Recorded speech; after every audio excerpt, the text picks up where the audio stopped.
ప్రభువైన యేసుక్రీస్తు వారి శక్తి కలిగిన నామములో కూడి వచ్చిన ప్రతి ఒక్కరికి నా ప్రత్యేకమైన వందనాలు చెల్లిస్తున్నాను.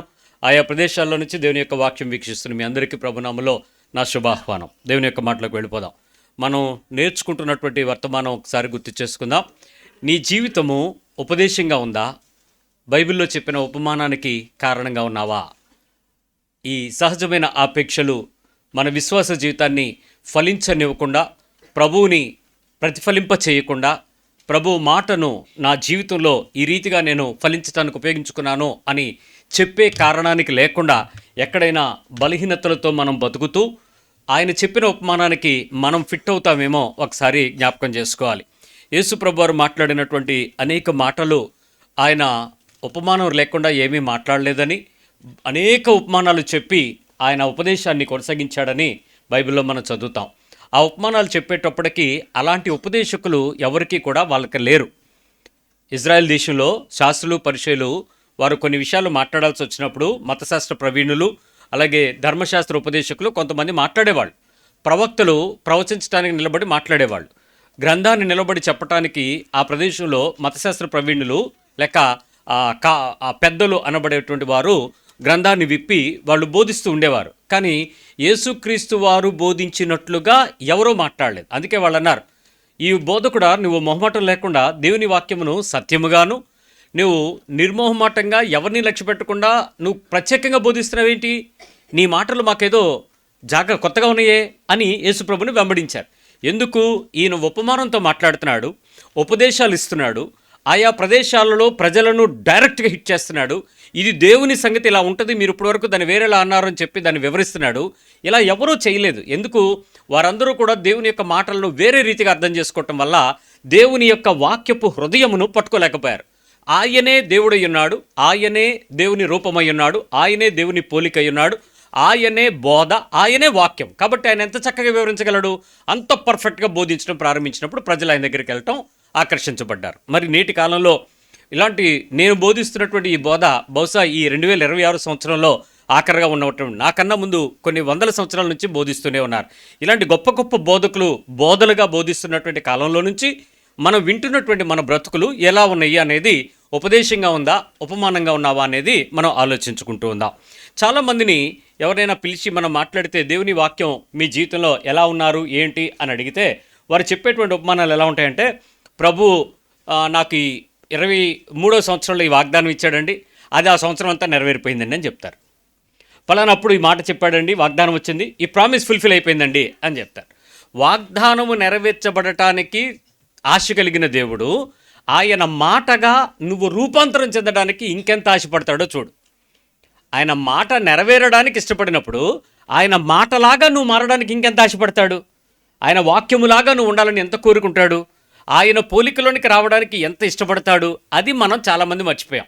ఈరోజు 100 మంది బోధకుల్ని, 1000 సంఘాలని పక్కకు పెట్టి ఈ బైబిల్ ప్రమాణాన్ని కొరక కొలత వేయటం ప్రారంభిస్తే ఒక్కడు కూడా బైబిల్ ప్రమాణానికి రాదు. ఒక్కడు కూడా 1000లో ఒక్కడికి రాదు, 100లో ఒక్కడు కూడా రాదు. కారణం ఏంటో తెలుసా? దేవునికి మనము ఎలా ఉపయోగపడాలని బైబిల్ చెప్తుందో, ప్రభువు ఏమి ఆశిస్తున్నాడని బైబిల్ చూపిస్తుందో, దేనిని బట్టి నీ బ్రతుకుని ఈ రీతిగా ఉండాలని ప్రభువు కోరుకుంటున్నాడని పరిశుద్ధాత్మతో చెప్తున్నాడో వాటిని ఎక్కడ కూడా ఏ సంఘము నెరవేర్చదు. దేవుణ్ణి ఎలా వాడుకోవాలో, దేవుని దగ్గరికి వస్తే మన కష్టాలు, అప్పులు, నష్టాలు, జబ్బులు, దీవెనలు ఎలా పొందుకోవాలో, ఏ దగ్గర దారిలో వెళితే నీ జీవితానికి మేలు, ఆశీర్వాదం అనేటిని అందించగలవో వీటిని బోధించే సంఘాలు 1000కు 1000 ఉంటాయి. నువ్వు దేవుని వాక్యం ఇది, దీని ప్రకారం ఇలా బతకాలని బోధించేటువంటి ప్రదేశంలో చాలా కఠినంగా ఉంటుంది. అంతెందుకు, ఇన్ని విషయాలు నేర్చుకుంటున్నటువంటి ఈ సంఘంలో ప్రార్థన చేయించుకుంటే ఏదో వస్తుంది అనేటువంటి కక్కుర్తిగాళ్ళు ఎంతమంది లేరు? కక్కుర్తోళ్ళు ఎంతమంది లేరు? అంటే ఏదైనా ఒక ఎండ్ ఆఫ్ ద డే వచ్చేటోడికి, బాబు ప్రార్థన చేయి, బాబు ప్రార్థన చేయి, నాన్న ప్రార్థన చేయి, అయ్యగారు ప్రార్థన చేయండి అంటే దేవుని మాటతో నా బ్రతుకుకి ప్రార్థన చేసేస్తే నేను పొందుకునేది చాలా ఎక్కువ. ఇప్పుడు నేనేమనాలి? దేవుని వాక్యం వినడానికైనా వచ్చాం మనం. ఏంటి దీనిలో ప్రార్థన చేస్తే ఎక్కువ దీవెన పొందుతాము, వాక్యం వింటే వేస్ట్. అంటే గంట సేపు దేవుని వాక్యం వినడానికన్నా 1 నిమిషం ప్రార్థన చేయించుకోవడానికి నీ మనసులో ఎంత ప్రేరేపణ. 1 నిమిషం మీరు గంట సేపు వాక్యం విన్నప్పుడు తృప్తి పొందుతారా? 1 నిమిషం ప్రార్థన చేశాక అమ్మయ్య అనిపిస్తుంది మీకు? మీ మనసు ఎక్కడ వలసిస్తుంది? అమ్మయ్య బాబు ప్రార్థన చేశాడు ఈరోజు, చాలు. అరే దేవుని మాట నీ దగ్గరకు వస్తున్న దానిని తోసేసి ఆ దేవుని పక్షంగా మధ్యలో ఒక మధ్యవర్తి ఆమెనంటే నువ్వు ఆనందిస్తున్నావంటే ఆలోచించాలి. ప్రార్థన చేయించుకోవడం తప్పని నేను అంటలా. ప్రార్థన చేయించుకునే వ్యక్తి యొక్క మాటల మీద నీ హృదయం లక్ష్యం ఉంచినప్పుడు ఆయనే మాట అయ్యి నీ దగ్గరకు వస్తున్న దానికి నీకు లక్ష్యం లేకపోవడాన్ని ఏమంటాడు నిన్ను? ఏది నీకు విలువ? అది నువ్వు అర్థం చేసుకోలేకపోతున్నావు అని బాధపడుతున్నాను నేను. సరే, విషయానికి వస్తున్నాను. ఈరోజు మరొక ఉపమానంలో నుంచి మన బ్రతుకు ఎలా ఉందో ఒకసారి చూద్దాం. మత్తయి సువార్త. నేను ముందు మ్యాథ్ అంతా కంప్లీట్ చేసేస్తాను, తర్వాత మార్కు, లూక్, జాన్కి వెళ్దాము. జాన్లో 3 ఉపమానాలు ఉంటాయి కాబట్టి ఒక్కొక్క ఉపమానంలో నుంచి ఉపదేశాన్ని మనం తెచ్చుకోవడానికి ప్రయత్నం చేసేద్దాం త్వరగా. యాక్చువల్గా నేను మాట్లాడుతున్నటువంటి బోధనాంశాలలో ఈ ఉపమానాలు లేవు. మధ్యలో వచ్చింది టాపిక్, నీ బ్రతుకు ఉపదేశమా ఉపమానమా అని. అక్కడ పరిశుద్ధాత్మ దేవుడు ఏం మొదలుపెట్టాడు? నువ్వు ఉపదేశాలు కాదు ఉపమానాలన్నీ చెప్పి తర్వాత వెళ్దిగాని అన్నాడు. మళ్ళీ స్టార్ట్ అయింది ఇక్కడికి వచ్చి. ఇప్పుడు మళ్ళీ 20వ అధ్యాయంకి వచ్చాం. మత్తయి 20కి రండి. ప్రభు బోధ చేసే సంఘానికి బహుశా ఇలా ఉంటుందేమో, నాకు తెలియదు.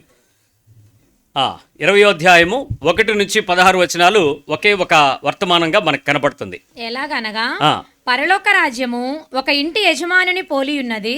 అతడు తన ద్రాక్ష తోటలో పనివారిని కూలికి పెట్టుకొనుటకు. ఇక్కడ ఫస్ట్ హైఫన్ ఏంటిచ్చాడు? ఎలాగనగా. ఇలాంటి మాట బైబిల్లో ఇంకెక్కడైనా వెతకండి ఉందేమో చూద్దాం. నాకు ఇప్పటికీ ఆశ్చర్యమైన విషయం ఏంటంటే మిగిలిన ఉపమానాలన్నీ ఒక రకంగా ఉన్నాయి. ఇంటి యజమానుడు గురించి ఒక 6-7 సందర్భాలు చెప్పాడు. ఇంటి యజమానుడు రాజు అనేటువంటి పోలికతో కొంత విషయాలు చెప్పాడు. కానీ ఇక్కడికి వచ్చేటప్పటికి ఎలాగనగా అని ఆపి దాని ఎక్స్ప్లెనేషన్కి 16 వచనాలు తీసుకున్నాడు. ఒక డీప్ ఎక్స్ప్లెనేషన్ స్టార్ట్ చేశాడు.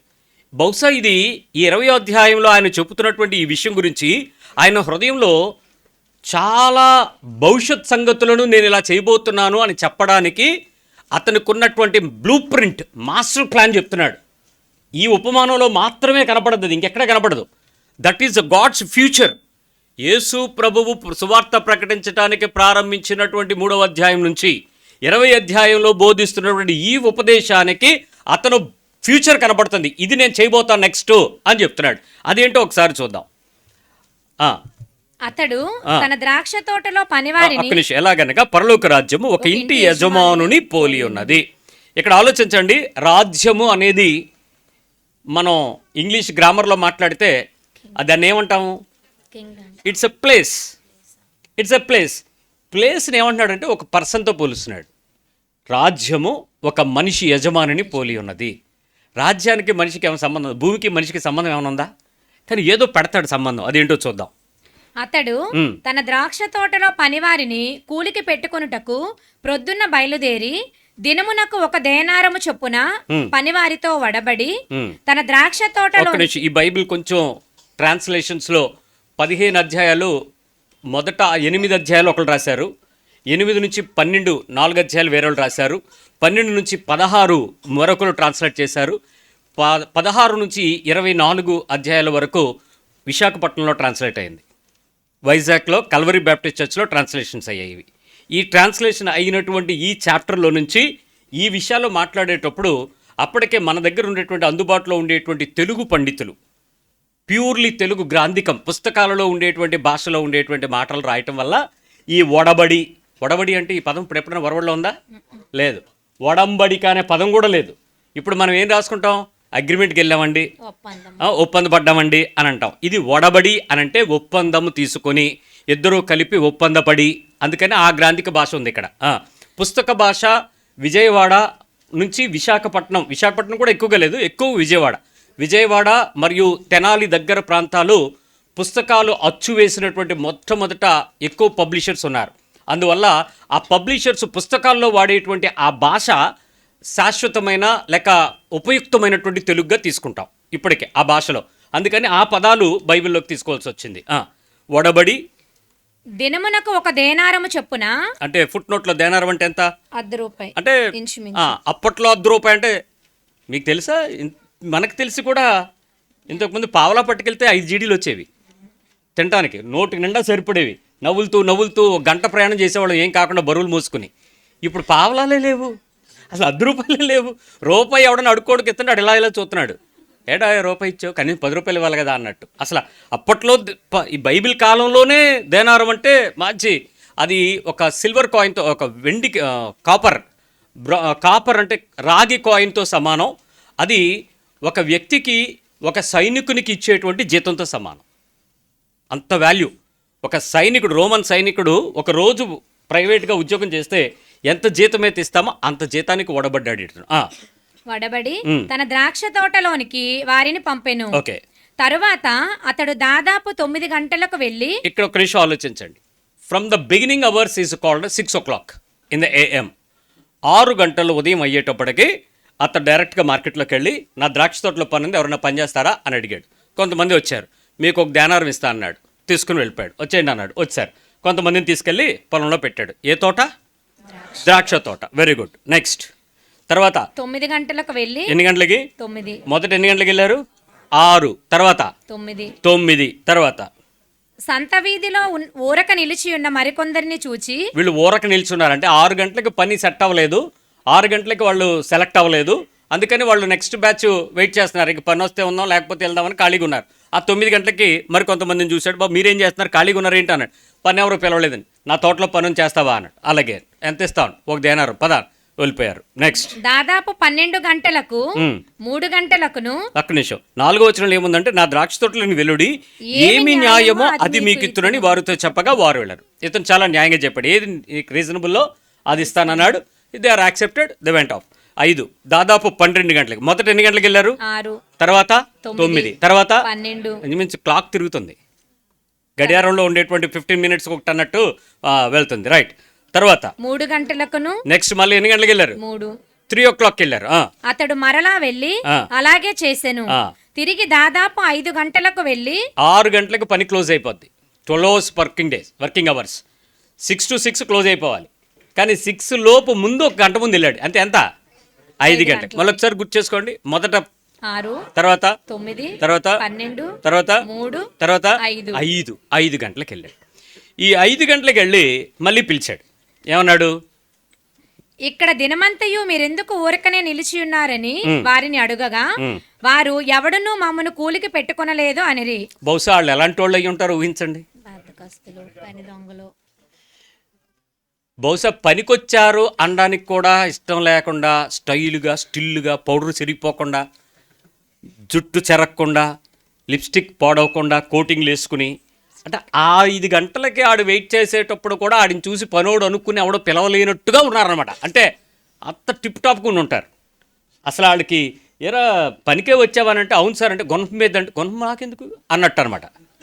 నాకు వస్తువులే లేవు, నాకు పని ఏంటి, నేను ఏ పనైనా చేస్తాను, కానీ నా దగ్గర వస్తువులు ఉండవు, నువ్వే పెట్టుకోలేదు మాని అన్నట్టుగా ఉండుంటారేమో, మనం ఊహించుకుందాం. రైట్. అందుకతడు, మీరును నా ద్రాక్ష తోటలోనికి వెళ్ళుడి అనెను. సాయంకాలం అయినప్పుడు ఆ ద్రాక్ష తోట యజమానుడు తన గృహ నిర్వాహకుని చూచి పనివారిని పిలిచి, చివర వచ్చిన వారు మొదలుకొని మొదట వచ్చిన వారి వరకు వారికి కూలి ఇమ్మని చెప్పాను. చక్కగా చెప్పాడు. అందరినీ పిలవండి, ఫస్ట్ టు లాస్ట్. 6 గంటలకు ఉదయం వచ్చినోడు, సాయంత్రం 5 గంటలకు వచ్చినోడు కలిపి అందరికి ఒకే కూలి ఇచ్చేయ అన్నాడు. ఒప్పందం ఎంత? ఒక దేనార్. ఏది న్యాయం వాళ్ళకి ఇస్తానన్నాడు. బహుశా వాళ్ళు ఎంత అనుకుని ఉంటారు, ఏదోలే ఈ పూటకి ఆ దేనారులో 3వ భాగం ఇస్తాడేమో. 3 గంటలకు వెళ్ళాం కదా, 6 గంటలకు వెళ్ళా, 5 నిమిషాలకు తక్కువ, ఇంకా 10 నిమిషాల ముందు, 1 గంట ముందు వెళ్ళాం కదా, ఒక పావుల పరికే వస్తుందా అనుకుని ఉంటారు అంతే. దాదాపు 5 గంటలకు కూలికి కుదిరిన వారు వచ్చి ఒక్కొక్క దేనారము చొప్పున తీసుకొనిరి. మరీ అన్యాయంగా అనిపిస్తుందండి. నిజంగా మీకే ఒలుమండిపోద్ది. ఇప్పుడు మీ దగ్గరే ఇలాగా ఒక 6 బ్యాచ్లు సపరేట్ చేసి ఈ 5 రకాల టైమింగ్స్లో మిమ్మల్ని తీసుకెళ్తే, ఫస్ట్ ఓడికి ఇవ్వకుండా లాస్ట్ ఓడిని పిలిచి, అరే ఇప్పుడు వచ్చాక వెళ్ళరా కూర్చోబెట్టి ఆడికి కూడా ఒకే దేనారం ఇచ్చాను అనుకోండి. అప్పుడు ఫస్ట్ ఓడికి ఎలా ఉంటుంది? నా యజమాని మంచోడు, న్యాయం కలిగినోడు, ఈడికే 1 ఇచ్చాడంటే నాకు ఖచ్చితంగా 10 ఇస్తాడు, లేకపోతే 12 ఇస్తాడు. Because I work for more. So నేను చాలా కష్టపడ్డాను కదా, పొద్దునుంచి ఎండలో పడున్నాను కదా, ఎంత ఎక్కువ టైం ఉన్నందుకు నాకు ఎక్కువ ఇస్తాడు. ఈ నిమిషానికే ఇంత ఇచ్చాడు, నాకు ఒప్పందం 1 మధ్యలో వాళ్ళకన్నా నాకు ఎక్కువ వస్తుందని ఆశపడంలో తప్పేం లేదు, న్యాయమే. రైట్. మొదటి వారు వచ్చి తమకు ఎక్కువ దొరికినో అనుకొనిరి, కానీ వారికి ఒక్కొక్క దేనారము చొప్పునే దొరుకును. వారది ఆ.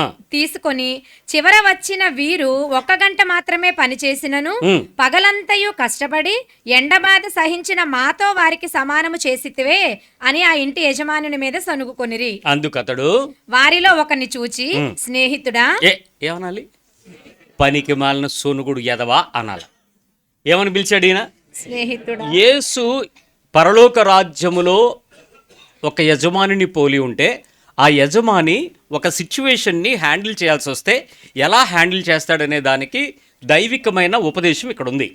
కానీ నిజంగా మనలో మనం కూర్చోబెట్టి ఇదిగో ఇది నా నీతి, మనుషులందరి ప్రకారం చట్ట ప్రకారం ఏం చేయాలని అడిగితే ఇక్కడ జడ్జి గారు లాయర్ గారు ఉంటే ఖచ్చితంగా వాళ్ళు ఏం చెప్తారంటే ఇది తప్పుడు తీర్పు, మొదట వచ్చిన వాడికి లాస్ట్ వచ్చిన వాడికి జీతంలో తేడా ఉండాలి, ఎందుకంటే as per labour act 1950 section 16 ఇంకేవో వచ్చేస్తాయి. ఈ సెక్షన్లో ఫిక్షన్లో ఇవన్నీ దేవుడి దగ్గర దేవుని రాజ్యానికి పనికిరావు. ఈ భూ చట్టాలు వేరు, పరలోక చట్టం వేరు. ఆయన తన శాసనం ప్రకారం ఓపెన్ చేసి ఆయన ఒక మాట చెప్పాడు, స్నేహితుడా. ఎంత చక్కటి మాట, ఫ్రెండ్, మై డియర్ ఫ్రెండ్.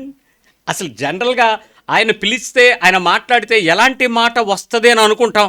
ఆ టైంలో సొనుక్కుంటే అసలు దేవునికి బాగా దుఃఖం కలిగించేటువంటి పాపాలు బైబిల్ ప్రకారం కొన్ని ఉన్నాయి. దానిలో మొట్టమొదటిది ఏంటో తెలుసా? సొనుగుడు.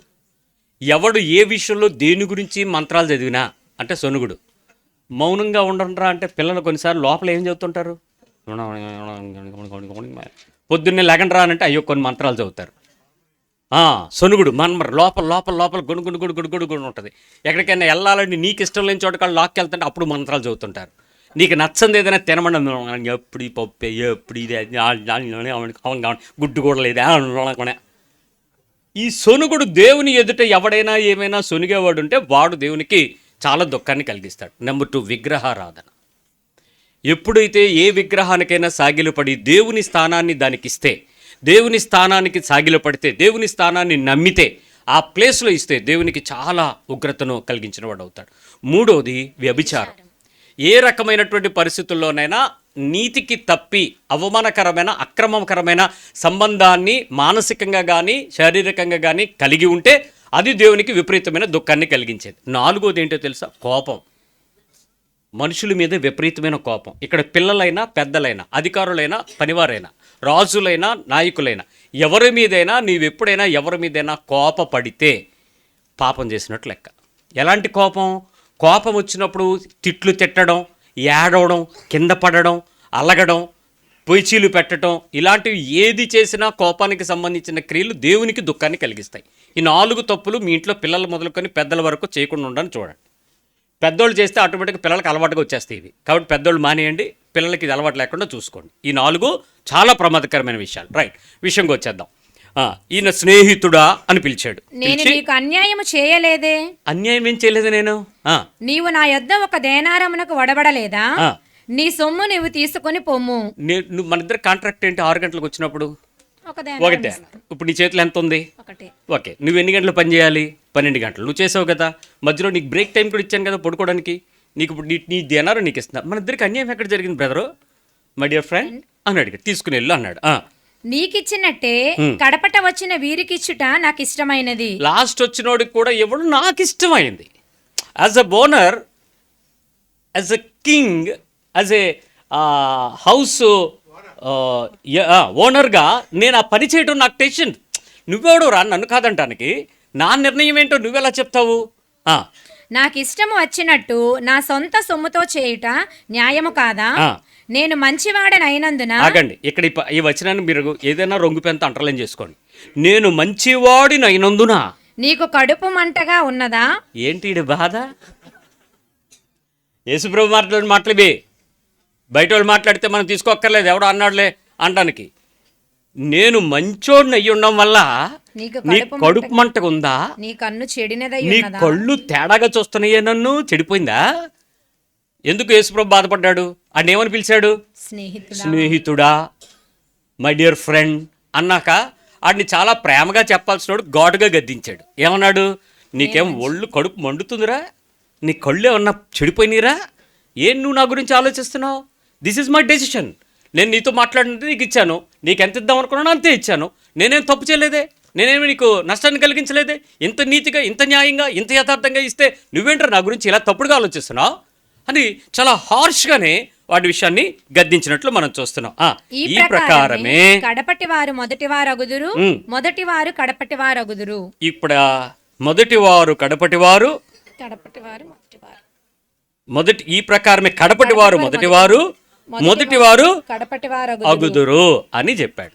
ఇక్కడ ఈ కడపటి వారేమో ఫస్ట్కి రావడం, ఫస్ట్ వాళ్ళేమో లాస్ట్కి వెళ్ళడం ఏమిటి? ఈ విషయం గురించి మనం విశ్లేషించుకోవాలి. అసలు మనం మొదటి వారమా, అసలు కడపటి వారమా, అసలు లైన్లో ఉన్నవాళ్ళమా లేదా, అసలు మధ్యలో వచ్చిన వాళ్ళమా, అసలు ఏంటి మన పరిస్థితి ఏంటి, మన పద్ధతి ఏంటి? నేను మీకు కొన్ని ఉదాహరణలు చెప్తాను. ఆ ఉదాహరణలో నువ్వు ఎలా ఉన్నావు ఒకసారి ఆలోచించుకో. ఇన్ని సంవత్సరాల నుంచి భక్తిలోకి వచ్చాము అని మీ ప్రారంభ డేటు మీ పితరుల నుంచి లేకపోతే మీ కాలంలో నుంచి జరిగితే, మీరు రక్షణ పొందిన నాటి నుంచి లెక్కేసుకుంటే, ఇన్ని సంవత్సరాల నుంచి ప్రార్థన చేస్తున్నాం, మాకెందుకు సమాధానాలు రాలేదు అని ఎప్పుడైనా నీ మనసులో ప్రశ్న వచ్చిందా? ఎనీ క్వశ్చన్, ఏదైనా విషయాలకి. We have been praying sincerely, మేము చాలా సీరియస్గా ప్రార్థన చేస్తున్నామండి, బట్ ప్రశ్న వచ్చిందా లేదా? స్నేహితుడా మాట్లాడు. నెంబర్ 2, ఏ కార్యక్రమమైనా సంఘంలో పెడితే మేము మా చర్చే కాదు, పక్క వాళ్ళ చర్చ కూడా. ఈ వీధిలో ఆ ఊర్లో ఏ చర్చిలో ఏ కార్యక్రమం అయినా మమ్మల్ని పిలవాలే కానీ మా చర్చిలో వాళ్ళని మీరు కూడా రావచ్చానంటే మేము కూడా వెళ్తాం. ఎందుకంటే ప్రార్థనే కదా, ఎక్కడైనా ప్రార్థనే కదా. వాళ్ళ దగ్గర 3 రోజులు ప్రార్థన, వీడి దగ్గర 7 రోజులు ప్రార్థన, వాళ్ళ దగ్గర 40 రోజులు ప్రార్థన, ఇంకో రోజు ప్రార్థన, ఏదో ప్రార్థన. మా చర్చిలో లేకపోతే ఇంకెక్కడికైనా వెళ్తాం. మాకు ప్రార్థనలు ఇంపార్టెంట్. ఇన్ని ప్రార్థనలో ఉన్నా కూడా మాకు కావలసిన ప్రతిఫలం రావట్లేదని దుఃఖం ఎప్పుడైనా వచ్చిందా లేదా? Even though we are serious with godly business, prayers, మరి ఫాస్టింగ్ ప్రేయర్సు, లేకపోతే ఇంకేవో రకరకాల కార్యక్రమాలలో మనం సీరియస్గా ఉంటున్నప్పటికీ మనం ఆశించిన ప్రతిఫలం రావటం లేదనే దుఃఖం కలిగి ఉంటున్నారా లేదా? These people are very serious. మేము ఎక్కడ పడితే అక్కడ ప్రార్థనలకు వెళ్తాం, కానీ మాకు కావాల్సిన ప్రతిఫలం మాకైతే అందటం లేదు అనేటువంటి దుఃఖం ఉందా లేదా? నెంబర్ 3, అన్నిట్లో ముందుంటాం, అయినా మాకు విడుదల రావట్లేదు. ఏ కార్యక్రమాలకైనా మేము ముందుకుంటాం, ప్రతిదానిలో మేము మా మాట కానీ మా చెయ్యి కానీ అన్నిట్లో ముందు ఉంటుంది. మేము సహాయం చేయడానికి ఇష్టపడతాం, అన్నిట్లో మేము ముందుకు వస్తుంటాము, అయినా కూడా మాకేమీ కావాల్సిన డెలివరెన్సెస్ ఆన్ టైం జరగట్లేదండి అనే బాధ ఉందా లేదా? నెంబర్ 4, ఏది కాదనకుండా ఏది అడిగినా, దేనికి అడిగినా, ఎలాగడిగినా మేము ఏదో ఒక రూపంలో ఇస్తూనే ఉంటాం. నేను కానీ, మా కుటుంబం కానీ, మా పిల్లలు కానీ, మా విదేశాల్లో ఉన్నవాళ్ళు కానీ మేము ఇస్తూనే ఉంటాం. అయినా మాకెందుకో అంతగా జరగట్లేదండి అనే పెయిన్ ఉన్న వాళ్ళని మీరు చూసారా లేదా? They are ready to give for anything. సేవ అనగానే, మీటింగ్ అనగానే, కార్యక్రమం అనగానే బిర్యానీ మేము ఇచ్చేస్తాం అనేలాగా, 5,000 మేము ఇస్తాం అనేవాళ్ళగా ఆ కార్యక్రమం అంతా మేము వేసుకుంటాం ముందుంటారు. కానీ మాకు కొన్ని కార్యాలు జరగటం లేదు, మాకెందుకో జరుగుబట్లేదు అనేటువంటి పరిస్థితులు కొంతమందికి ఉన్నారా లేదా? నెంబర్ 5, ఇన్ని సంవత్సరాలు మాకు ఏదైతే ఉందో, ఇన్ని సంవత్సరాల నుంచి మేము భక్తిలోకి వచ్చినటువంటి దాంతో మేము పోల్చుకుంటే నాట్ సాటిస్ఫాక్టరీ. మేము బాధగానే ఉన్నాం. Years together we are been coming, follow అవుతున్నాము, ప్రార్థనలు ఉన్నాయి, విశ్వాసం ఉంది, నిరీక్షణ ఉంది, ఉపవాసం ఉంది, సంఘక్రమం ఉంది, భక్తిలో ముందుకున్నాం. కానీ మేము వెనక్కి తిరిగి చూస్తే సూపర్ అండి మీరు అనేటట్టుగా మాకైతే ఏమీ కనపడట్లేదు. అంత సాటిస్ఫాక్టరీగా భక్తి మాకు దొరకటం లేదు, మాకు అందింది కానీ, దొరికింది కానీ, వచ్చింది కానీ అంత హ్యాపీగా లేదు అనేటువంటి బాధ చాలామందికి ఉంది. నెంబర్ 6, మేము చాలా కరెక్ట్గా ఫాలో అవుతున్నాం, కానీ మా పిల్లలు ఎందుకో సాటిస్ఫాక్టరీగా లేరు. We are so sincere. మా ప్రార్థనా జీవితాలు, విశ్వాస జీవితాలు, ఉపవాస జీవితాలు, పరిశుద్ధమైన సంఘంలో ఎంతో నమ్మకంగా బతుకుతాం, కానీ మా పిల్లలు ఆధ్యాత్మికతలో ఎదగలేదు, తప్పిపోయారు, ఫలించలేదు, చెడిపోయారు, తప్పు చేస్తున్నారు, పాపంలో ఉన్నారు, లోకంలో ఉన్నారు. వారు మాకు చాలా దుఃఖం కలిగిస్తున్నారు. మేమేం చేయలేకపోతున్నాం, వాళ్ళ వల్ల చాలా తప్పిపోతున్నారు అనేటువంటి నొప్పి పడుతున్న వాళ్ళు ఉన్నారా లేదా? ఆఖరిగా అంతగా ప్రయాసపడుతున్నా కూడా మాకు దేవుడు న్యాయం చేశాడా అని ఎవరైనా అడిగితే గట్టిగా చెప్పలేకపోతున్నామండి, మాకు అన్యాయమే జరిగిందని అన్నట్టు. ఇలాంటి ఈ 7 రకాల జాతుల ప్రజలు క్రైస్తవ సంఘంలో కనపడుతున్నారా, కనపడలేదా? Yes or no? ఉన్నారా లేదా? యేసు ప్రభు దగ్గరికి వచ్చిన తరువాత ఏ పరిస్థితుల్లోనైనా ఇలాంటి వారందరికీ ఒకవేళ దేవుని యొక్క దీవెన ఫలితం ఏంటి అని అడిగితే ఒక దేనారానికి ఒడంబడిన దేవుడు ఆ ఒక దేనారం మీ చేతిలో పెట్టేస్తాడు. కానీ ఈ సొనుగుడు బ్యాచ్ చూసారు 7 రకాలు. మిమ్మల్ని అందరిని ఏమంటాడు? స్నేహితుడా, నేను మంచోడు నేనుందనా మీ కళ్ళు చెడిపోయినాయా? మీకు నేను మంచోడిని మీకు ఇన్ని ఇస్తుంటే మీకు కడుపు మంటగా ఉందా అని అడుగుతాడు. ఇప్పుడు మీరు ఆలోచించాల్సిన విషయం ఏంటంటే, ఈ రకమైనటువంటి ప్రశ్నలు కలిగి ఉన్నటువంటి ప్రజలందరూ కూడా ఇప్పటి వరకు మేము దేవుని యొక్క సంఘంలో చేరిపోయాము, మేము ఆల్రెడీ లైన్లోకి చూస్తే ఫస్టే వచ్చాము, మా వెనకాతలు ఇంకా చాలామంది హిందువులు ఉన్నారు, చాలామంది ముస్లిమ్స్ ఉన్నారు, చాలామంది అన్యులు ఉన్నారు, మా బంధువుల్లోనే యేసుప్రభు నమ్ముకునే వాళ్ళు చాలామంది ఉన్నారు. ఒకవేళ వాళ్ళు వస్తే వాళ్ళు లాస్ట్లో వస్తారో రారో కూడా తెలియదు. వాళ్ళు హిందుత్వం గురించి బాధపడుతున్నారు, దేవుని అంటే వ్యతిరేకం, మమ్మల్ని వాళ్ళు చేర్చుకోకుండా ఉన్నారు, మేమే ఫస్ట్ అనుకుంటున్న మీరున్నారు చూసారా? వాళ్ళు వస్తారో రారో తెలియని వాళ్ళు, ఆఖరి గడి 5 గంటలకు మార్కెట్లో కూర్చున్న వాళ్ళు చాలామంది బయట ఉన్నారు.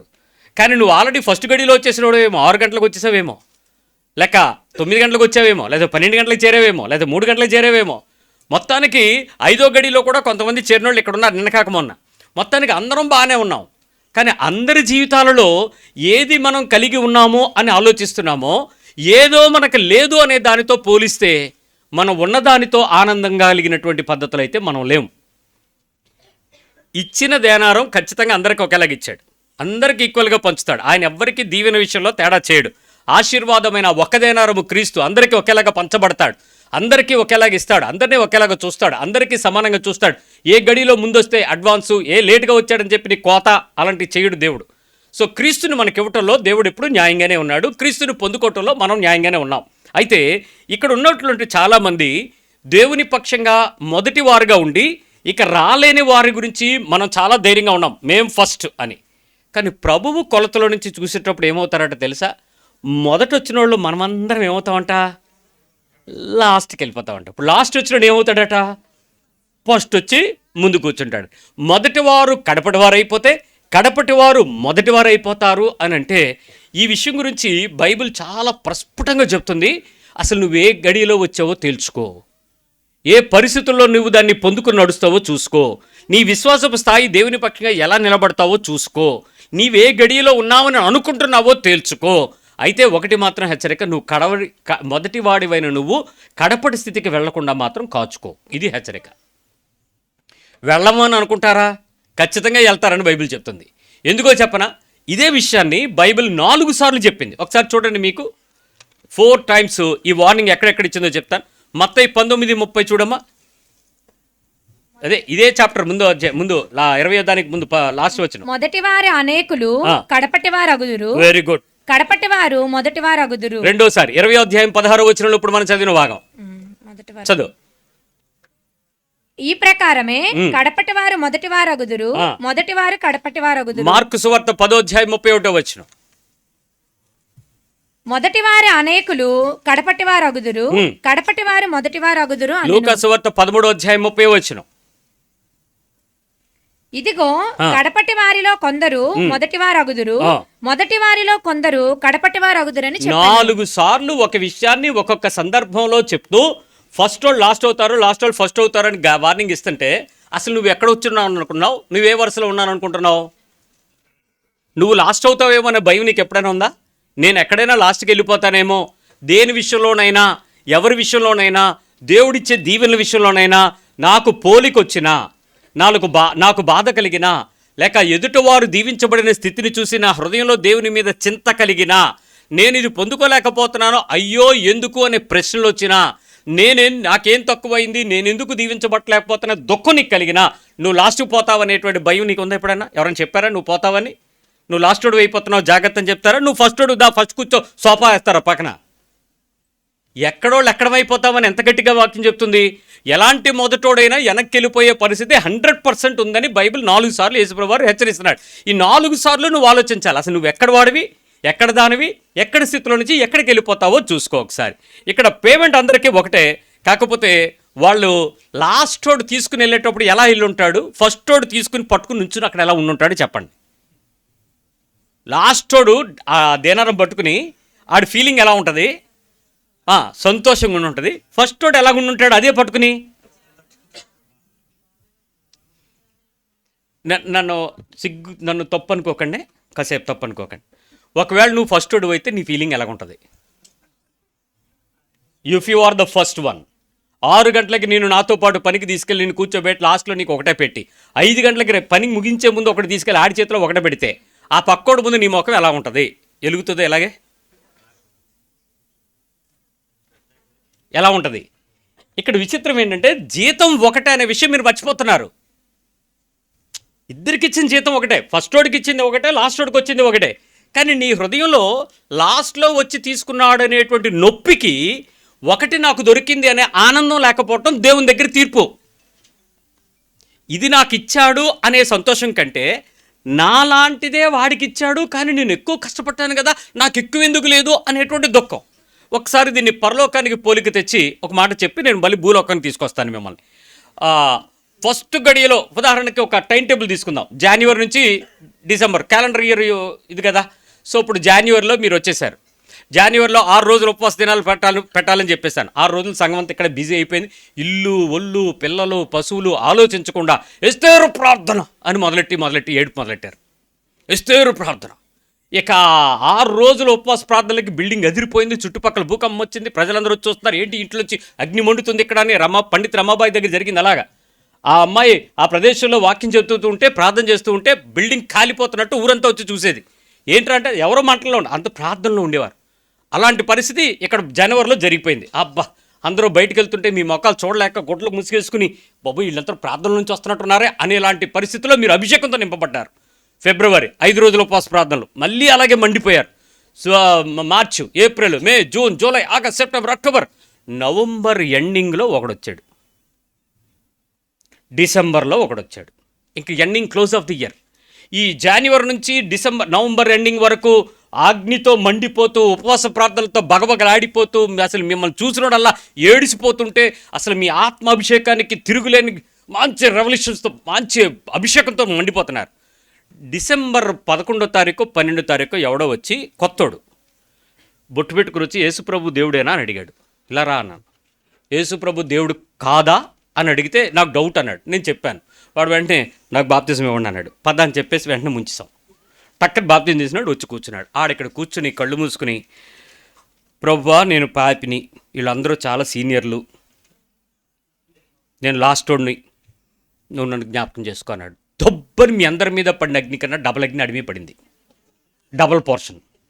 పడినోడు లేచి ఏమన్నాడు తెలుసా? సిస్టర్ నువ్వు ఇలాంటి తప్పులు చేయకు అని నిన్ను చెప్పడం మొదలెట్టాడు. బెదరు నువ్వు ఇలా ఉన్నావేంటి, నువ్వు మొన్న ఏం చేసావు, ఎందుకు వడ్డీ వ్యాపారం చేస్తున్నావు, ఎందుకు ఆ బండి నీది కాంది ఆ వస్తుందని బిగించావు, ఇది తీసే, నువ్వు వాడికి డబ్బులు ఇవ్వలేదు ఎందుకు అని ప్రతి ఒక్కరి దగ్గరికి వెళ్ళి వాస్తవంగా నీవు ఎవరికి తెలియదు అనుకున్నవన్నీ అడు చెప్పాడు మొదలెట్టాడు. ఇప్పుడు మొదటి గడి నుంచి మండిపోతున్న 6 రోజులు అగ్నిలో నింపబడి నీకు లాస్ట్లో వచ్చి నిన్న కాక మన మధ్యలో కూర్చున్న ఆడికి మధ్యలో నీ ముఖం ఎలా ఉంటుంది? ఆడిని చూసేటప్పుడు నీకు అద్భుతం దేవుడు ఉన్నాడు అంటావా? అంటావా? నీకు ఆడిని చూడంగానే నీ హృదయం లోపల నుంచి ఆత్మ మండించు అనిపిస్తుందా? ఈ నా కొడుకు ఎవడరీడు నిన్న కాక మొన్న వచ్చాడు, ఈడి మీదకి ఇంత అభిషేకం రావడం ఏంట్రా, అసలు దేవుడు ఉన్నాడురా, అసలు ఉన్నాడురా? లోపల ప్రశ్నలు వస్తాయా? ఏమనిపిస్తుంది చెప్పండి జనరల్గా? ఫస్ట్ గడియ లాస్ట్ గడియ. ఆడికేమో ప్రత్యక్షత. ఆడు పిలిచి చెప్పేస్తాడు, సిస్టరు మీరు రేపు వెళ్తానికి ప్రయత్నం చేస్తున్నారు కదా, అది రిజిస్ట్రేషన్ అవ్వదు, వెళ్ళకండి అన్నాడు. నేనేమో ఆత్మతోనూ బైబిల్లో ఈ రోషనక్క తీసిన రెఫరెన్స్ అంటే టప్పని అలా తీసి చదివేస్తుంటాను. నన్నిడేటి ఇలా చెప్తున్నాడు? నీకు ఇచ్చినటువంటి కృపలు, నీకున్నటువంటి అభిషేకం, నీ మీద ఉన్నటువంటి శక్తి, ఏవో పేర్లు పెట్టుకో దేవునికి సంబంధించి. ఆడికి ఏం తెలీదు. ఆ బాప్తిజం తీసుకున్నాడు, వచ్చాడు, కూర్చున్నాడు, అగ్నితో నింపబడ్డాడు, మాట్లాడుతున్నాడు, అన్నీ జరుగుతున్నాయి. అది చెప్పినట్టు అయిపోతుంది. ఇప్పుడు నీకు ఆఖరి గడిలో ఉన్నవాడిని చూసి చప్పట్లు కొట్టి దేవుని మహింపరిచేవాడు ఎవడైనా ఉన్నాడా? ఆత్మీయుడా నిన్నే, ఓ ఆత్మ సంబంధి నీతోనే దేవుడు అడుగుతున్నాడు. అలాంటి వ్యక్తిని ఎదురుగా ఉంటే నువ్వు ఆనందించగలవా? నీ కడుపు మంట రాదా? నీ కళ్ళు చెడిపోవా? ఒకసారి ఆలోచించి ఏమవుద్ది? అలాంటిది ఏముండదు brother. We all enjoy in Christ అని ఒక్కడు లేకుండా చూద్దాం. ఎప్పుడు లేకడం. ఇప్పుడు చెప్పండి, మొదటోళ్ళ మీరు కాదా? మీరందరూ మొదటోళ్ళు. అప్పుడు మీరు ఇప్పుడు ఎక్కడున్నట్టు దేవుని లెక్కలో? ఎక్కడికి వెళ్ళిపోయినట్టు? ఇప్పుడు ఆ డిసెంబర్ నెల మధ్యలో చేరినోడు ఎవడు? ఆఖరుడు. ఇప్పుడు ఆడెక్కడున్నట్టు దేవుని దగ్గర? ఇప్పుడు ఇలా ఎన్ని చోట్ల మీరు లాస్ట్లో వెనక్కి వెళ్ళిపోతారో నాకు ఒకటి గుర్తొచ్చింది. అందరూ లైన్లో నుంచి ఉంటారు. ఒక వ్యక్తి తిన్నగా ఉండకుండా లాస్ట్లో వెళ్ళిపోతూ బ్రదర్ అందరికీ నమస్కారం అని చెప్పి స్ట్రైట్గా ముందుకు వెళ్ళిపోతుంటే అందరూ ఆడిని మెడ పట్టుకొని లాగేశారు. పిచ్చోడు బెటరా, మేము పొద్దున్నుంచి ఇక్కడ లైన్లో కాసాం, నువ్వు మా ముందుకు వెళ్ళిపోతావంటే వెనకలే అని చెప్పి తోసేశారు. పాప ఆడు మాట్లాడకుండా సరే మీ ఇష్టం అని చెప్పి లైన్లో నుంచున్నాడు. నుంచోగానే ఆ షాపు లేకపోతే ఆ కౌంటర్ ఓపెన్ చేయడానికి వీళ్ళందరూ ఇలా నుంచున్నారు కదా, ఆ ఫస్ట్ కౌంటర్ ఓపెన్ చేయలే, ఈ చివరి కౌంటర్ ఓపెన్ చేసి అందరు ఇటు తిరగండి అన్నారు. ఇప్పుడు అందరు రివర్స్ తిరిగాడు. ఫస్ట్ ఎవడొచ్చాడు? లాస్ట్ వాడు ఫస్ట్ వచ్చాడు. ఇప్పుడు ఆడన్నాడు థ్యాంక్ యూ బ్రదర్ అన్నాడు లాస్ట్లో ఉన్నాడు. ఫస్ట్ వాడు ఏమయ్యాడు? లాస్ట్ వాడు ఏమయ్యాడు? ఇప్పుడు ఫస్ట్ వాడు వెంటనే తీసుకున్నాడు. ఎవడైనా ముందుకు వచ్చేద్దాను నోరు మూసుకుని వెనక్కి మీరు చెప్పిన లైన్లో నేను నిలబడ్డాను, ఫస్ట్ నా దగ్గరికి వచ్చింది, నేనేం చేయలేనాడు. అంతేనా? క్రైస్తవ జీవితంలో కూడా నీ విశ్వాసానికి కలుగు పరీక్షల మధ్య నీ నమ్మకత్వానికి దీవెనకు నువ్వు కొలిసినటువంటి కొలతకి దీవెనలు అర్హతమైన పాత్ర కాదు. The blessings not at all a measurement. క్రీస్తును నువ్వు పొందుకున్న స్థాయే నీ విలువ. కానీ నీవు పొందుకునే ఆశీర్వాదాలు, విడుదలలు, దీవెనలు, స్వస్థతలు, బహుమతులు, ఈవులు, ఇలాంటి పేర్లు చెప్పుకునేటువంటి ఆత్మీయత నిన్ను వెనక్కి తోసే క్రైస్తవ్యం, నిన్ను వెనక్కి నెట్టే క్రైస్తవ్యం. క్రీస్తుని కలిగి క్రీస్తు స్వభావంతో క్రీస్తు సంపూర్ణతలో ఎదిగే స్థాయి క్రీస్తులో మొదటికొచ్చే క్రైస్తవ్యం. నీకేది కావాలో తెలుసుకో. ఇప్పటికీ మీ జీవితాలలో ఏదైనా ఆశీర్వాదం కావాలి, ఏదైనా దీవెన కావాలి, ఏదైనా ఈవు కావాలి, ఏదైనా లాభం కావాలి, ఏదైనా పని కావాలి, ఏదైనా విడుదల కావాలి, ఇదేదో జరిగితే అనేటువంటి ఏ క్రీస్తును పొందుకున్న స్థాయి కన్నా అవి ఏవి ఎక్కువ కాదని ఈ వాక్యం మనకు హెచ్చరిస్తుంది. జీసస్ని పొందుకోవటంతో ఉన్నటువంటి విలువ దేవుని దగ్గర ఉన్న వాటిని పొందుకోవటంతో నీకేమీ లాభం కలగదు. వాటి వలన దేవుడు నిన్ను హెచ్చుగాను, మేలైన వాడిగాను, గొప్పవాడిగాను, దీవెనకు అర్హత కలిగిన వాడిగాను దేవుడు నిన్ను ఎంచడు. ప్రభువు నీ దగ్గరకు రావటమే ఒక విలువ, ప్రభువుని నేను పొందుకోవటమే ఒక విలువ. ఆ పొందుకున్న స్థాయికి నా కడుపు మంట, నా కన్నులు చెడిపోయిన చూపు లేకుండా నా భక్తిని పరిపూర్ణంగా మార్చుకోవటమే ఒక ఆత్మీయత. ఆ స్థితికి లేకుండా మీలో ఎవరైనా ఉండగలరేమో ఒకసారి పరీక్షించుకోండి. ఇక్కడ నేను ఈ చిన్న ఉదాహరణగా మీతో మాట్లాడేటప్పుడు ఆ పరిస్థితులు ఎలా ఉంటారో చెప్తాను, వినండి. దయచేసి మీరెవరూ కూడా పోల్చుకుని దుఃఖపడిపోతే నేనేం చేయలేను. పోల్చుకోకుండా ఉన్నా కూడా మీరే బాధపడతారు. కొంతమంది మొదటివారు అనుకునేటువంటి వారికి కడపటివారు అనేటువంటి వారికి మధ్యలో ఒక చిన్న డిఫరెన్స్ తెలియడం కోసం కొన్ని పదాలు వాడతాను. దీన్ని ఏమి నువ్వు నొప్పిగా తీసుకోకు. మేము కొన్ని తరాల నుంచి యేసు ప్రభులో ఉన్నామండి, వీళ్ళు మొదటివారు. ఎన్ని తరాలు? కొన్ని. బ్రిటిష్ వాళ్ళు వెళ్ళిపోయిన తర్వాత వీళ్ళే నెక్స్ట్. అప్పటి నుంచి మా తాతలు మా తాతగారి పేరు ఏంటో తెలుసా అంటే, మొన్న ఒక ఎవరో పేర్లు చెప్పాడు, ఆ పేరు పలకడం కూడా రావట్లే, ఏదో నెపోలియన్ ఇంకేవో కలిపేశాడు. ఇవన్నీ నీకెలా గుర్తున్నారంటే నా పేరు అదే పెట్టారు, మా తాతగారి పేరు. అయితే నీకు గుర్తుంటుందా? లేదు, అది మనం పలకలేము. అంత పురాతనమైనటువంటి స్ట్రాంజ్ క్రిస్టియన్స్. కొన్ని ఆర్థికంగా ఫినాన్షియల్లీ సౌండ్ అండ్ సెటిల్డ్ వర్గం క్రైస్తవులుగా ఉండి ఆర్థికంగా నిలబడిపోయి స్థితి కలిగి సంఘంలో వారు డబ్బున్నవారుగా చలామణి అయ్యేటువంటి కొంతమంది వాళ్ళు డబ్బులు స్వాభావికంగానే వాళ్ళు కొంచెం ఆర్థికమైనటువంటి సంపన్నత కలిగిన వాళ్ళు, ఇళ్ళు, భూములు, స్థలాలు, పొలాలు ఇవన్నీ ఉంటాయి. వాళ్ళు రిచ్గా కనపడతారు, వాళ్ళు క్రైస్తవులు. మీరు పెద్ద పెద్ద చర్చిల్లోకి వెళ్తే, అంటే ఇలాంటి చిన్న సామాన్య చర్చిల్లో కనపడరు, కానీ అలాంటి పెద్ద పెద్ద చర్చిలోకి వెళ్తే వీళ్ళు చాలా పెద్దగా కనపడతారు. వాళ్ళ గురించి మీరు చెప్పుకునేటప్పుడు కూడా ఆయన సార్ అనుకుంటుంటారు. వాళ్ళు వేసుకునే బట్టలు బట్టి మీరు ఖరీదైన వ్యక్తులు, డబ్బున్న వాళ్ళు, విలువైన వారు, ధనవంతులు అనేటువంటి వీళ్ళు మొదట క్రైస్తవులు. తర్వాత అన్నిట్లోనూ ఎవరికైతే నువ్వు ఫస్ట్ ప్లేస్ ఇవ్వాలని వాళ్ళని లైన్లో పెడతావో, దూరుచుకుంటారో, వాళ్ళ లేకపోతే తప్పు అనుకుంటారో, వాళ్ళని పెడితే విలువగా భావిస్తారో వాళ్ళు మొదట క్రైస్తవులు. వాళ్ళకి ఆయా ప్లేసుల్లో వాళ్ళు పెట్టుకుంటే వాళ్ళకి ఘనత, మీకు మర్యాద. అలాంటి వాళ్ళందరూ పెద్ద ప్లేసుల్లో ఉండాలి, ఫస్ట్ ప్లేసుల్లో ఉండాలి. వాళ్ళకి మీరు ఇచ్చే మర్యాద కానీ ఆ ఘనత కానీ వాళ్ళు పొందుకోవటం వాళ్ళ అర్హతగా భావిస్తారు. ఒకవేళ ఇవ్వకపోతే మాత్రం మొక్కలు ఎక్కడ పెడతారో తెలియదు, చర్చిని కూడా మార్చేస్తారు. అంటే దేవుణ్ణి మార్చటమే అది. అలాంటి పరిస్థితుల్లో ఉంటాయి. తర్వాత పేరు పలుకుబడి కలిగినటువంటి ఉన్నత వర్గంగా భావించేవారు, మా స్టేటస్, మా పేరు, మా పలుకుబడి, మేము రిచ్, మాకు ఒక స్టేటస్ ఉంది, ఆ చర్చిలో మా పేరు చెప్తే అన్నట్టు అనమాట. మీరు గుంటూరు వెళ్ళండి, ఇలాంటి రోడ్డు బల్ మీద కనబడతారు. ఆ చుట్టుపక్కల ప్రాంతాల్లో మీరు ఆ పేరు చెప్తేనే ఆ చర్చిలకి మంచి లైమ్లైట్లో ఉంటారు వాళ్ళు, అలాంటి పేర్లు అనమాట. తర్వాత మంచి ఉద్యోగం, అధిక రాబడి, విలాసవంతమైన జీవితం కలిగిన వారు మొదటి వరుసలో ఉన్నవారు.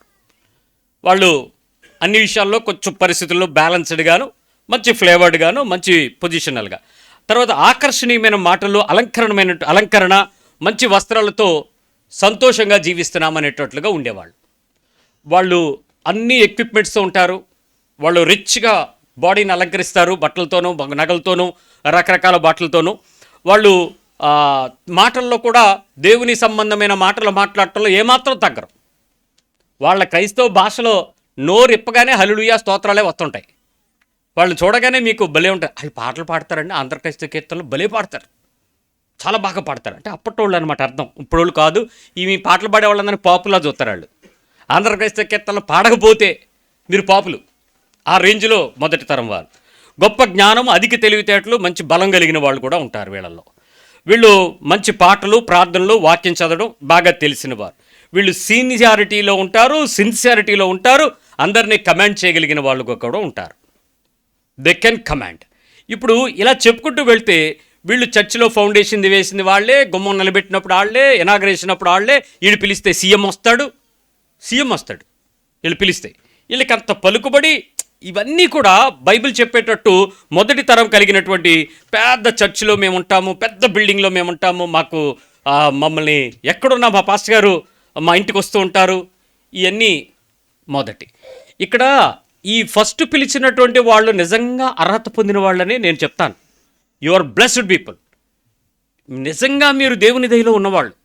అది పితృ కష్టార్జిత స్వాస్యం కాకుండానే ప్రభువే మీ దగ్గరకు వచ్చి మిమ్మల్ని ఎంపిక చేసుకోవటంలో ఆయనకు ఒక ఉద్దేశం కలిగి ఎంపిక చేసుకున్నాడు. ఇప్పుడు ప్రాబ్లం ఏంటంటే నిన్ను లాస్ట్కి వెళ్ళిపోవటానికి కారణం యేసు ప్రభు కాదు, నువ్వే కారణం. నువ్వు ఆఖరి వారుగా మారే పరిస్థితి ఏంటంటే, నేను ఇలా దీవించబడ్డాను అన్న దాని గురించి నీకు నొప్పి ఉండదు, కానీ అవతలవాడు దీవించబడటం, అవతలవాడు పొందుకోవడాన్ని చూసిన తర్వాత నీకు కడుపు మంట, కన్నుల్లో నొప్పి, ఈ రెండూ స్టార్ట్ అవుతాయి. నువ్వు వద్దన్నా కూడా నీ లోపల ఉంటాయి. వాళ్ళు నవ్వుతారు, పలకరిస్తారు, ప్రేమగా ఉంటారు, కానీ నీ హృదయంలో బగబగ మండుద్ది. ఏమండి, మీరు ఎవరికైనా సువార్త చెప్పి, ఒకసారి మీ పక్కన ఎలా అనండి, మీరు ఎవరికైనా సువార్త చెప్పి ఆడే యేసు ప్రభు దేహం అది ఎలా అన్నాడు అనుకో, నువ్వు వాడిని గడ్డం పట్టుకుని బతికినాడి ప్రార్థన చేస్తున్నాను రా, ఉపవాసం ఉంటున్నాను రా, నీ గురించి ఏమైనా దేవుడు చూస్తాడు రా, ఎలాగో చేస్తాడు, మొత్తానికి ఆడిని ఒక 6 సంవత్సరాల కింద మీద పడితే ఆడు చచ్చికొచ్చాడు అనుకుందాం. 6 సంవత్సరాలు కష్టపడితే వచ్చాడు అనుకుందాం.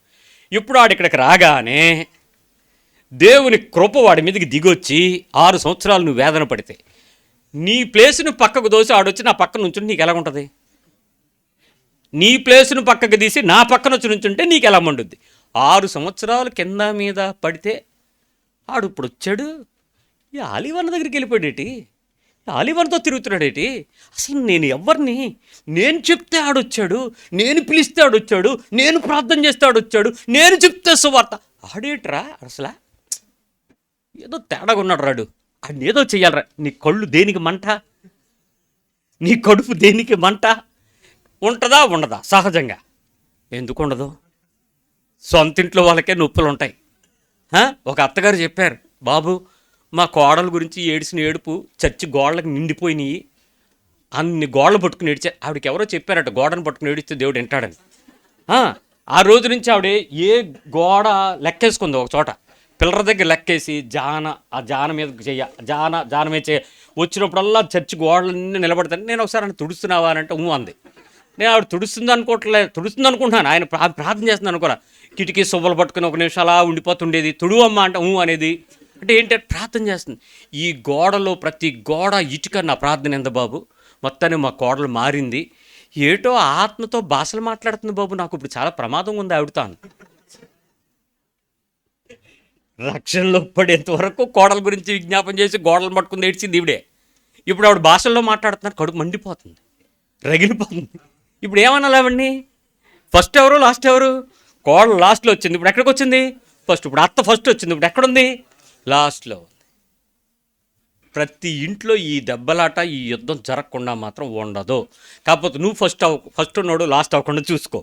మళ్ళీ చెప్తాను నేను ఎందుకు ఇలాంటి పరిస్థితులు జరగద్దు. ఒకసారి యేసు ప్రభువారు ఈ విషయాన్ని మాట్లాడుతూ ఒక మాట చెప్పాడు. 13వ అధ్యాయం లూకాసు వార్త 22 నుంచి. ఈ ఉపమానం చదివేటప్పుడు మీలో చాలామందికి డౌట్ వచ్చి ఉంటుంది, కాకపోతే మీకు మీరే సమాధానం చెప్పుకుని వెళ్ళిపోయి ఉంటారు దీని గురించి ఆలోచించకుండా.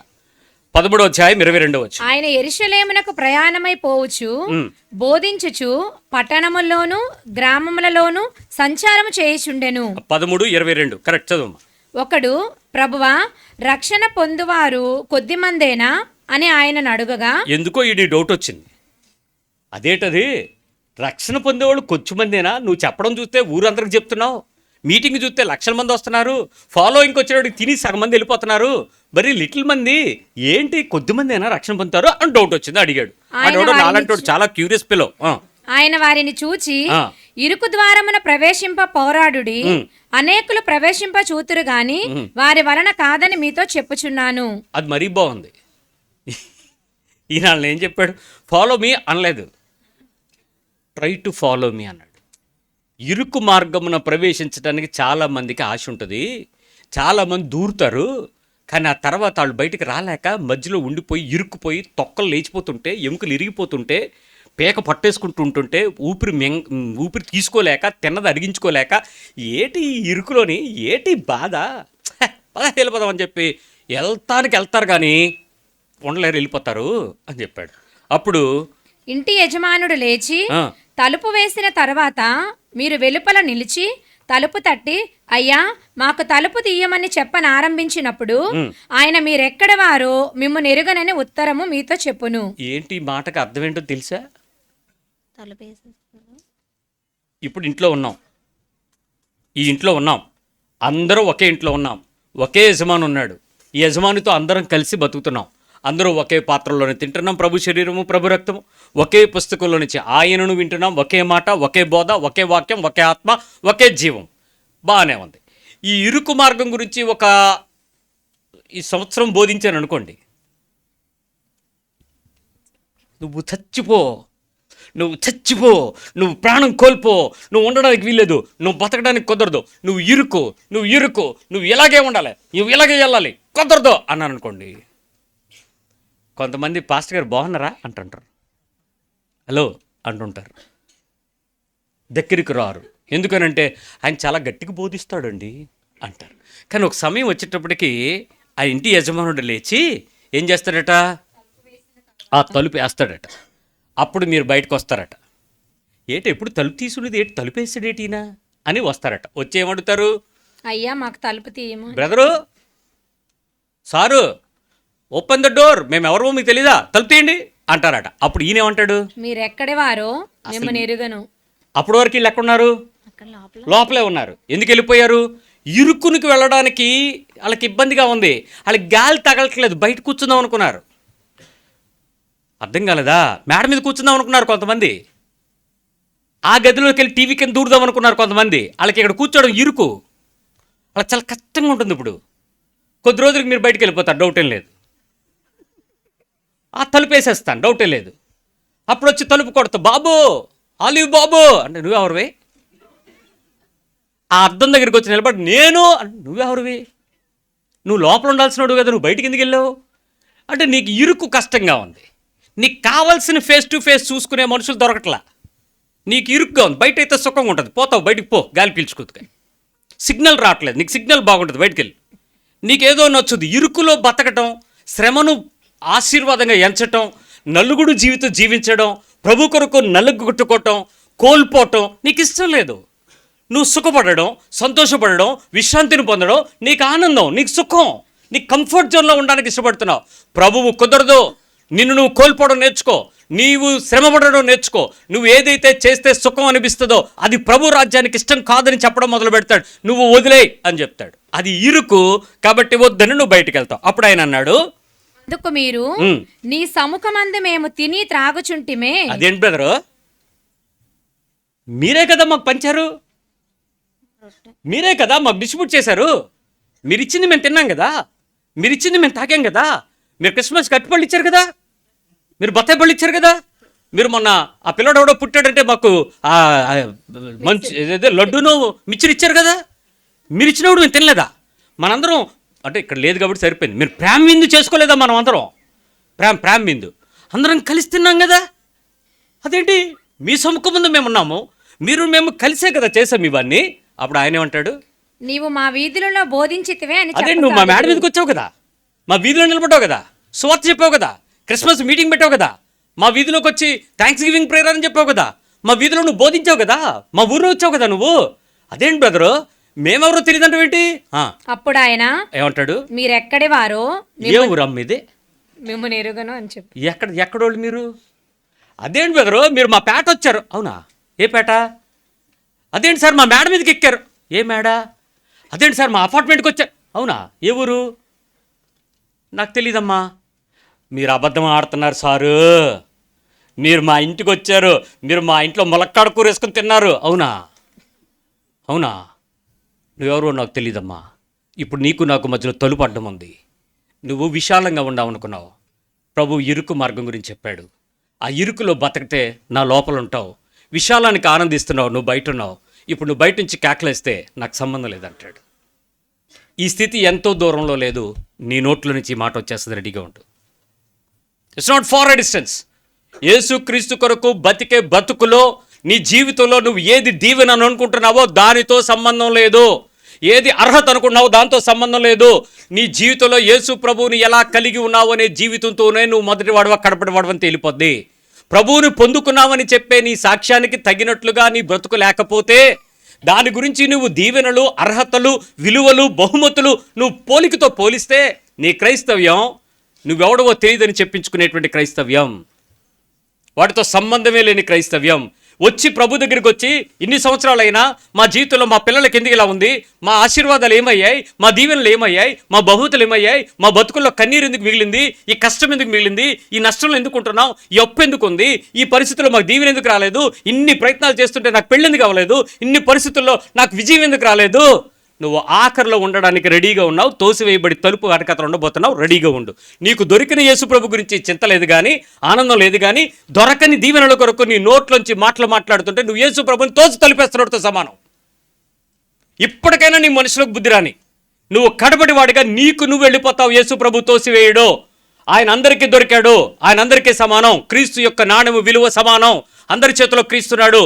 కానీ ఆ క్రీస్తుని పట్టుకుని కూడా నువ్వు వెనక్కిపోతున్నావంటే ఆ కడుపు మంట, నా కొడుకు ఫలించలేదు, నా కూతురు ఫలించలేదు, నా విలువ ఫలించలేదు, నేను ఉద్యోగంలో రాణించలేదు, నా వ్యాపారంలో నేను నిలబడలేదు, నా పరిస్థితుల్లో నాకు దీవెన లేదు, నాకేదో రాలేదే నిన్ను వెనక్కి తీసుకెళ్తుంది.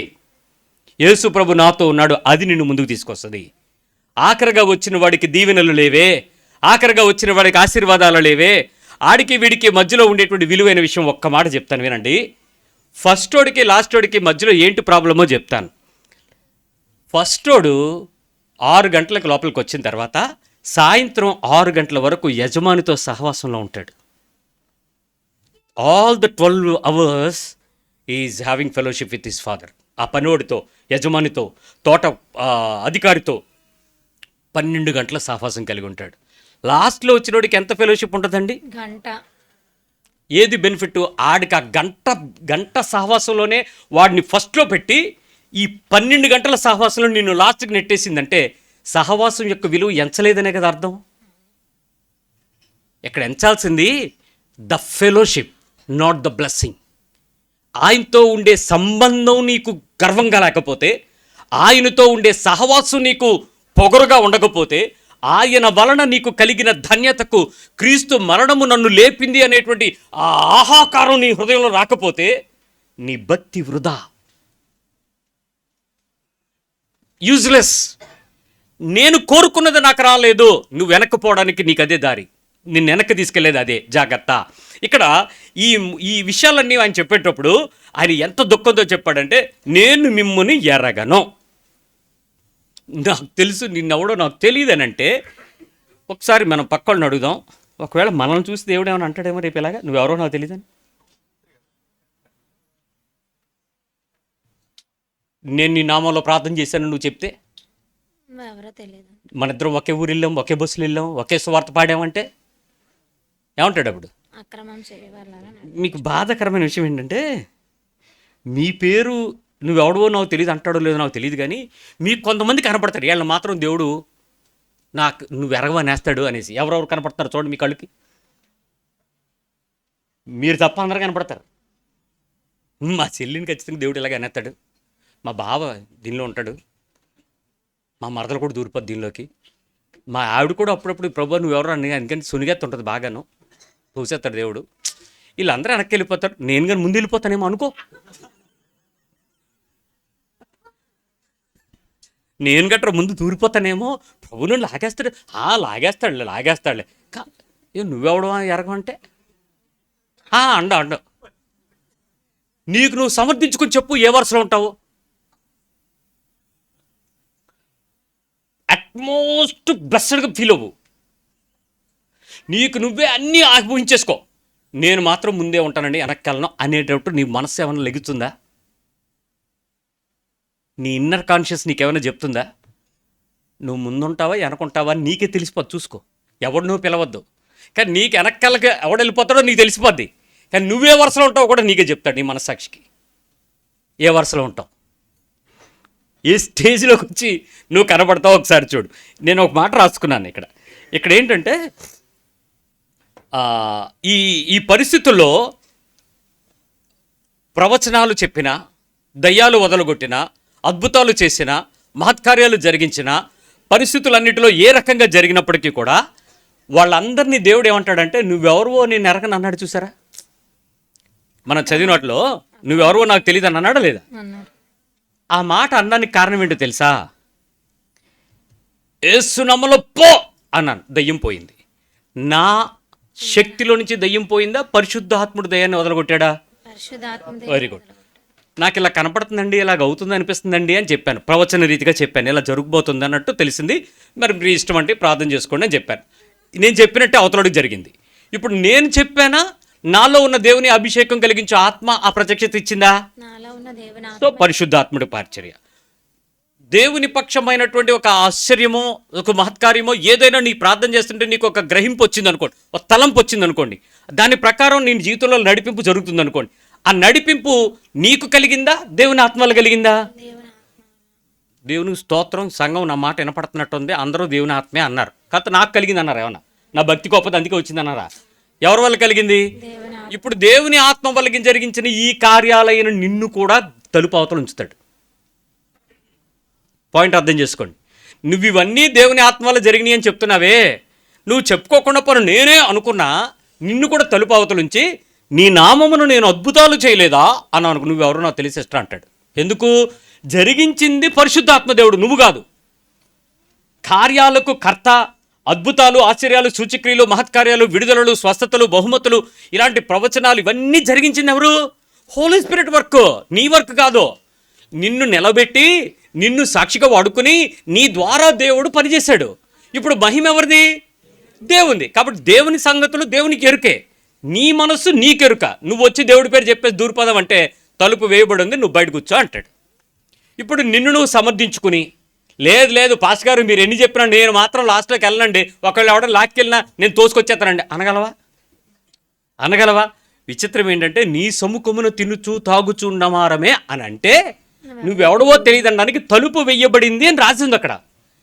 ఎవరు తలుపు వేశారని రాసిందో చూసుకోండి. ఎవరు రాశారు? ఇంటి యజమానుడు 25వ వచనం. ఇంటి యజమానుడు లేచి తలుపు వేసిన తరువాత మీరు వెలుపల నిలిచి తలుపు తట్టి. ఎవరేశారు తలుపు? ఇంటి యజమానుడు. ఐఎమ్ సారీ టు సే, నువ్వు వెయ్యవు, ఆయన వేస్తాడు. ఐఎమ్ సారీ టు సే, నీ భక్తి తలుపు తీసుకునేంతగా సరిపడదు, నీ విశ్వాసం తలుపు తోసుకుని లోపలికి రాగడినంతగా సరిపోదు, నీ భక్తి తలుపుని తీయించటానికి ప్రభు దగ్గరికి సరిపడదు, ఆయన తలుపు వేయగలడు. ఇంత బతుకు భక్తికి ఇంత మొదటి వారం అయ్యుండి ఇంత శక్తిని పొంది ఇన్ని ప్రేయర్సలు నడిపించి ఇన్ని తెల్లబట్లు వేసుకుని ఇన్ని వాక్యాలు బోధించి నువ్వెవడవో తెలియదు అనిపించుకుంటే నువ్వు ఎక్కడున్నాడువే? ముందా వెనక? ఎక్కడ ఉంటాడనుకుంటున్నావు? ఎక్కడ ఉండగలను అనుకుంటున్నావు? ఇప్పటి వరకు నీ మొండి ధైర్యం ఏంటి? నీ సంవత్సరాలు నాకు క్రైస్తవ్యం, నేను దేవుని దగ్గరికి వెళ్ళిపోతా. సారీ, వెళ్ళవు. నేను బైబిల్ పట్టుకుని చూపిస్తున్నాను, వెళ్ళవు. నువ్వు అనుకుంటాను వెళ్ళిపోతున్నావు అనుకునే నీ నోరే నీకు అడ్డం. వెళ్ళగలను అని చెప్పుకునే నీ ధైర్యమే నీకు తలుపుకు అడ్డం. నువ్వు ఏదైతే నేను చెయ్యగలను, నా భక్తి తీసుకెళ్ళగలదాను అనుకుంటున్నావో ఒక చిన్న విషయం చాలు తలుపు బయటకు నువ్వు లోపలికి రాకుండా ఆటంకంగా మారడానికి. నేను తప్పు ఎంచను, నిన్ను తీర్పు తీర్చను, నీ మీద చెయ్యి పెట్టి నిందారోపణ చేయను. కానీ నీ మనస్సాక్షికి తెలుసు నువ్వెంత మోసగాడువో, ఎంత మోసగెత్తువో ఈ భక్తిలో. క్రీస్తులోకి వచ్చి క్రీస్తును పట్టుకొని బాప్తిసం పొందుకొని క్రీస్తు అనే ఆ నాణ్యాన్ని నువ్వు పొందుకొని ఆ బహుమతి పొందుకొని ఈరోజు నీ హృదయం క్రీస్తులో ఏ దీనత్వంతో ఏ స్థితికి వచ్చిందో, ఏ స్థాయికి నీ మనస్సు దూరంగా జరుగుతుందో, ఎన్ని పరిస్థితుల్లో మూలుగుతుందో నీకు తెలియదా? మూలుగుతుందో నీకు తెలియదా? అసంతోషం కలిగించే, సంతోషం కాని, సంతృప్తి లేని నీ మనస్సులో మూలుగులు ఎన్నున్నాయో చూడు ఈరోజు. కడుపు మంట, కళ్ళుకి నొప్పి. క్రైస్తవులమే క్రైస్తవులమే క్రైస్తవులమే కానీ మొదటి వారు అనేకులు ఏమవుతారు? ఆలోచిద్దాం. ఇక్కడ ఆపుతాను, టైం అయిపోయింది. ప్రభు చిత్తమై దీని కంటిన్యూషన్ వచ్చే వారం విందాం. సమస్య ఏంట్రా అంటే ఇప్పుడు అందరూ వరుసలో ఎక్కడున్నట్టు కనబడుతున్నారు? క్షమించండి, మొదట ఉపమానం తలుపు అటువైపు తీస్తాడని చెప్పాను, ఇప్పుడు అటు తీయడు. నువ్వు లైన్లో అందరూ అటు నుంచి ఉంటే తలుపు అటువైపు తీశారని చెప్పానే, ఇప్పుడు తలుపు అటువైపు వేయబడింది. ఆ తలుపు వేయబడింది, అందుకు ప్రారంభంలో ఉపమానం చెప్పాను. ఇప్పుడు ఆ తలుపు వేయబడిన బయట లైన్లో నువ్వు ఉన్నావు అంటే నువ్వు ఉన్న దగ్గరే తలుపు వేసాడు. ఈ పక్కలో చెప్పండి, తలుపు బయట నువ్వే ఫస్ట్ ఉన్నావని చెప్పండి. ఏమనుకోరు? ఈ రాత్రికి ఏమైనా మారుమని చూస్తే తెల్లారి తలుపు తీసి లోపలికి వస్తారు. తలుపు నీ ముందే ఉంది, ఫస్ట్ వరుసలో నువ్వే ఉన్నావు. ప్రార్థన చేద్దాం. ప్రభువా,